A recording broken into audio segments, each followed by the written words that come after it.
পোস্টারের বাংলাদেশ থেকে আপনারা সবাইকে স্বাগত জানাচ্ছি। আমি আব্দুল্লাহ আমির।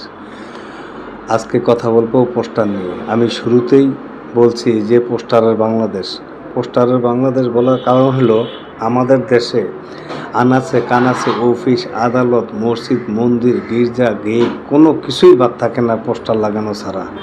তা আজকে আমি ধারাবাহিক রিপোর্ট থাকবে আমাদের এই চ্যানেল থেকে পোস্টার নিয়ে। তা আমরা এবার আসছি চট্টগ্রামে। আমি এখন দাঁড়িয়ে আছি চট্টগ্রামের আগ্রাবাদ মোড়ে। বাংলাদেশের দ্বিতীয় রাজধানী হচ্ছে এই চট্টগ্রাম। দেখেন এই একটা ফ্লাইওভার, এই ফ্লাইওভারও পোস্টারের হাত থেকে রক্ষা পায় নাই। কোন জায়গায় পোস্টার নাই দেখেন, ফ্লাইওভারটা কোন জায়গায় পোস্টার নেই, সব জায়গায় পোস্টার দিয়ে ভরা। তো এই যে পোস্টার দিয়ে ভরায়, পোস্টারটা আটা দিয়ে লাগানোর কারণে আপনার আমাদের পরিবেশটা হুমকির দিকে। পরিবেশটা একটা ময়লা আবর্জনা বা দেখতে একটা অসুন্দর দেখা যায়। এই জিনিসটা আমাদের কোনো ঊর্ধ্বতম কর্মকর্তার চোখে পড়ে না। তাদেরকে এটা চোখে লাগে না এই যে পোস্টারের কারণে কত অসুন্দর দেখা যাচ্ছে। এই পোস্টারটার জন্য একটা নীতিমালা করার দরকার, যাতে পোস্টার ঘাম দিয়ে কোনো আঠা দিয়ে না লাগায়। পোস্টারটা লাগাবে ঝুলন্তভাবে, রশি দিয়ে লাগাবে, তাহলে আর এভাবে পরিবেশটা নষ্ট হবে না। তো আমার এই ধারাবাহিকভাবে আমরা এই পোস্টার নিয়ে কথা বলবো। আপনারা আমাদের পাশে থাকবেন, কমেন্টের মাধ্যমে জানিয়ে দিবেন যে পোস্টারটার জন্য আমি যেই রিপোর্টটা করলাম এটা কি পরিবেশের জন্য হুমকি নাকি ভালো। যদি হুমকি স্বরূপ হয়ে থাকে তাহলে আপনারা কমেন্টে জানিয়ে দিবেন, প্রতিবাদ করবেন, যাতে কোনো একটা ঊর্ধ্বতম কর্মকর্তার কাছে যদি আমাদের এই ভিডিওটা পৌঁছায়, অন্তত তারা যাতে পোস্টার নিয়ে একটা নীতিমালা তৈরি করে, যাতে পোস্টার ঘাম দিয়ে বা আঠা দিয়ে যাতে যে কোনো জায়গায় না লাগায়, এই আইনটা যাতে অন্তত পাস করে। তাহলে আমাদের এই পরিবেশ থেকে, অসুন্দর থেকে আমরা সুন্দরের দিকে আমরা এগিয়ে যেতে পারবো। দেখেন কোন জায়গায় পোস্টার নাই। আমাদের ধারাবাহিক রিপোর্ট থাকবে। আমরা পর্যায়ক্রমে এখন চট্টগ্রাম থেকে আমরা এই রিপোর্টটা করলাম, পরবর্তীতে আমরা ঢাকা থেকেও তুলে ধরবো পোস্টার নিয়ে।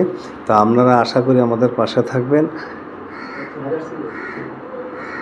এই জন্য আপনাদের কাছে অনুরোধ থাকবো যে কমেন্টের মাধ্যমে আপনারা প্রতিবাদ করুন, যাতে এই সিস্টেমটা আর না থাকে বাংলাদেশে। দেখেন এমন কোনো জায়গা নাই যে পোস্টার নাই। একটা তারের খাম্বা এখানেও পোস্টার, মসজিদ, মাদ্রাসা, স্কুল, কলেজ কোনো জায়গায় বাদ নাই। এটা হলো একটা গুরুত্বপূর্ণ একটা মার্কেট, শপিং মার্কেট। এটা হলো সিঙ্গাপুর শপিং মার্কেট। দেখেন ওদের ডিজাইন করা পিলারের ভিতরে, ওয়ালের ভিতরে, মার্কেটের ভিতরে পোস্টার দেওয়া। কোন জায়গা নাই এই যে পিলারটা, এটা হলো একটা মার্কেটের সৌন্দর্য। দেখেন ওরা ডিজাইন করছে, ডিজাইনের ভিতরে পোস্টার দিয়ে দিচ্ছে। আর কোন জায়গায় পোস্টার নাই? তো এগুলা আমাদের কেউ দেখার নাই। আসলে আমাদের দেশটা নিয়ে কেউ চিন্তা করে না, পরিবেশটা নিয়ে চিন্তা করে না। আপনি দেখেন এই পোস্টারের কারণে আমাদের সৌন্দর্য জিনিসটাই কি নষ্ট হয়ে গেছে। দেখেন রাস্তায় বাইরে হলে আপনি পোস্টারের জন্য কিছুই দেখতে পারবেন না। একটা পোস্টার আপনি 20 বছর পর্যন্ত থাকে। এগুলো তার কেউ পরিষ্কার করে না। দেখছেন কোনো জায়গা বাদ আছে? এই যে একটা ফ্লাইওভারের সাইডে টাইডে কোনো কিছু, এই জায়গাটা হলো আখতারুজ্জামান মার্কেট। এটার সামনে যে দেখেন কি একটা মেইন পয়েন্ট, আগ্রাবাদের এলাকার কোনো জায়গা ছাড় নাই। আর একটা বাড়ির গেট দেখবেন, এই দেখেন বাড়ির গেটের ভিতরেও পোস্টার লাগানো আছে। তা আমরা কোথায় আছি ভাই? এগুলো কোনো কথা? তা আমরা কি এগুলোর থেকে বেরিয়ে আসবো না? আমরা কি বিশ্বের দিকে দেখি না? উন্নত কান্ট্রিতে আপনি দেখবেন, আমেরিকা, জাপান, সুইজারল্যান্ড, এই দেশগুলোতে এরকম পোস্টার নাই। এই দেখেন একটা যাত্রী ছাউনি, এটাও রক্ষা পায় না। দেখেন যাত্রী ছাউনির পৃষ্ঠা কি করছে, কোথায় নাই পোস্টার। এই একটা গেট দেখেন, বাড়ির গেটের ভিতরে বলে পোস্টার লাগাইব, এগুলো কোনো কথা? আমরা কি এগুলোর থেকে বেরিয়ে আসতে পারি না? যারা দেশটা পরিচালনা করেন তাদের কি এগুলা মাথায় আসে না? তাদের কি পরিবেশটা সুন্দর নিয়ে কোনো চিন্তা ভাবনা নাই? কেন এই কাজগুলো করবে? দেখেন একটা মাইল ফলক, এটার ভিতরে একটা ব্যাংকের সামনে, ওটাও ছাড় নাই। কোন জায়গায় পোস্টার নাই? দেখতে কি একটা বিশ্রী দেখা যাচ্ছে। এটা যদি আপনার কাছে ভালো লাগে, আমার কিছু করার নাই। এগুলো দিয়ে প্রতিবাদ করার দরকার, যাতে এগুলো আর না হয়। ভুল মানুষই করে, এই ভুল থেকে আমাদের বাইরে আসতে হবে। দেখেন কি একটা অবস্থা, মাইল কি মাইল, আপনার পোস্টার লাগানো জায়গা দেখলেই পোস্টার লাগাবে, পোস্টার লাগানো যাবে, আর কোনো বাধা নাই, কাউকে জিজ্ঞেস করবে না, কোনো কিছু না, মানুষের একটা ওয়ালের ভিতরে একটা পোস্টার লাগাই দিব, এটা একটা কথা? এই দেখেন, এটা একটা বিআরটিসির একটা টেলিফোনের দেখেন গেটগুলোও কি অবস্থা করছে, কোনো ছান নাই, একটা গেটের ভিতরে লাগাইতে হইব। তাই এই পোস্টারটা অন্যভাবেও আমরা ব্যবহার করতে পারি। যেমন যদি আমাদের সরকার পরিবেশ মন্ত্রণালয় দিয়ে একটা বিধিনিয়ম বের করে দেয় যে পোস্টার লাগানো যাবে না, কোনো আঠা দিয়ে লাগানো যাবে না, পোস্টার ঝুলিয়ে দিবে, ওয়ান টাইম রশিতে পোস্টার ঝুলিয়ে দিবে, পোস্টারটা যতদিন থাকবে রশিও ছিঁড়ে যাবে, তখন সিটি কর্পোরেশন পরিষ্কার করে দিব। আর যদি আঠা দিয়ে লাগায় তখন পরিবেশটা নষ্ট হয়ে যাবে গা।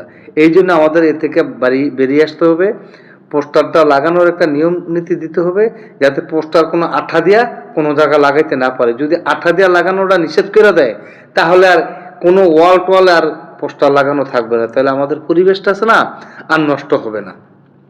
তা আশা করি যদি কোনো ঊর্ধ্বতম কর্মকর্তার কাছে আমার এই ভিডিওটা পৌঁছায়, তারা যেন এই পদক্ষেপটা নেয়, যাতে পোস্টার ওয়ালে আর না লাগায়, পোস্টার যাতে কোনো আঠা জাতীয় জিনিস দিয়ে না লাগায়, কোনো কিছুই যাতে কোনো ওয়ালে আঠা জাতীয় কোনো কিছু দিয়ে না লাগায়, তাহলে আমাদের এই পরিবেশটা হুমকির মুখ থেকে বাঁচবে। আশা করি আমার এই কথাটা যাতে কোনো একটা ঊর্ধ্বতম কর্মকর্তার চোখে পড়ে এবং নেওয়ার পরে যাতে প্রয়োজনীয় ব্যবস্থাটা নেয়। তো এই জন্য আপনাদের কাছে অনুরোধ করব, কমেন্টের মাধ্যমে এই জিনিসটা প্রতিবাদটা জাগিয়ে তুলুন, যে কমেন্ট দিয়ে অন্তত পক্ষে জাগিয়ে তুলুন, যে এত পরিমাণ কমেন্ট করবেন যাতে কোনো একটা ঊর্ধ্বতম কর্মকর্তা দেখলেই বুঝতে পারে যে আসলে এই জিনিসটা দেখতে খারাপ, এই জিনিসটা আর করা যাবে না। আর আমার মতে যদি একমত হন যে কোনো আঠা দিয়ে লাগানো যাবে না কোনো পোস্টার, এই কথাটাও যদি সঠিক হয়ে থাকে, রশি দিয়ে ঝুলিয়ে দিবে, তখন অটোমেটিকলি এটা পড়ে যাবে। এই একটা বন্দরের একটা দেখেন, এই একটা বন্দরের ওয়াল, এর থেকেও পোস্টারের কাছ থেকে রেহাই নেই। তা আমরা কি এখান থেকে আর বেরিয়ে আসতে পারবো না? তাই আপনারা পদক্ষেপ নেন। বন্ধুরা, আমি এখন দাঁড়িয়ে আছি চট্টগ্রাম বন্দরের যে এক সাইড দিয়ে যে বাউন্ডারিটা আছে, সাগরের পরে হলো যে কন্টেনার রাখার জায়গা, এরপরে হলো যে বাউন্ডারি, যেটা রাস্তার সাইডে পোস্টারের জ্বালা যন্ত্রণা। দেখেন এই বাউন্ডারিটাও বাদ যায় না, দেখেন এই হলো যে তাই সবাই চট্টগ্রাম বন্দরের বাউন্ডারি। এই দেখেন আমার পিসটা দেখেন,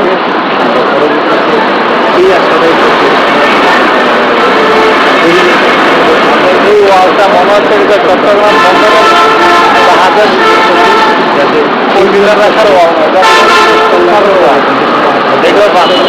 এই যে দেখেন, তাহলে কি এই পরিবেশটা এই আসলে